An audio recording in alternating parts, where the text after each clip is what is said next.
A teacher develops severe anxiety after months of workplace stress. She starts struggling to sleep, suffers panic attacks before work, and is eventually signed off sick by her GP. Her employer's response? We all get stressed sometimes. A few months later, she faces disciplinary action over absence levels.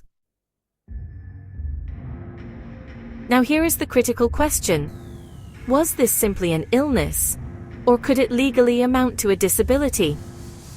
Because in employment law, that distinction can completely change the level of protection an employee has. And, many people misunderstand the difference. Let's start with the basics. Not every illness is automatically considered a disability under UK law. You can have a genuine medical condition, be signed off sick, and still not meet the legal definition of disability under the Equality Act 2010. But some conditions absolutely can qualify. The legal test focuses on whether the condition has a substantial and long-term adverse effect on someone's ability to carry out normal day-to-day activities. Now let's simplify that. Substantial usually means more than minor or trivial. And long-term generally means the condition has lasted or is expected to last at least 12 months. So, that can apply to physical conditions like multiple sclerosis, arthritis, or chronic pain. But it can also apply to mental health conditions such as depression, PTSD, or severe anxiety disorders. And this is where things become legally significant. Because once a condition potentially amounts to a disability, employers may have additional legal duties. For example, they may need to make reasonable adjustments.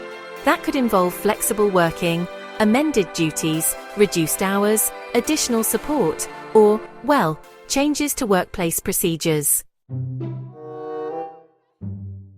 We dealt with a case involving an employee with severe migraines. The employer treated repeated absences as a simple attendance problem and issued warnings without investigating the underlying condition properly. The issue? The migraines may have amounted to a disability. That changed the legal landscape entirely. Another major point is this. Employers do not always need a formal diagnosis before legal protection can arise. If they know, or reasonably should know, about the condition and its impact, legal duties may still apply. And that catches some employers off guard. Now here is where employees often struggle. Some people avoid discussing their condition at work because they fear stigma or being treated differently. Completely understandable. But if your employer does not know about the condition, it can become harder later to argue they failed to support you appropriately. Communication matters, documentation matters, medical evidence matters. And here is something else many people miss. Disability discrimination claims can arise, even if the employer believed they were trying to help. Good intentions do not automatically protect businesses if the legal obligations are not met properly. So, what should you do if you think your condition may legally qualify as a disability? First, seek medical advice and ensure your symptoms and limitations are properly documented. Second, inform your employer where appropriate and keep records of those conversations.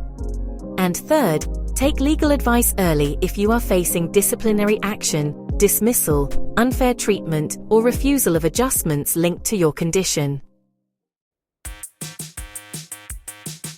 At Blackstone Solicitors, based in England, we help employees dealing with disability discrimination, workplace illness disputes, and unfair treatment connected to physical and mental health conditions.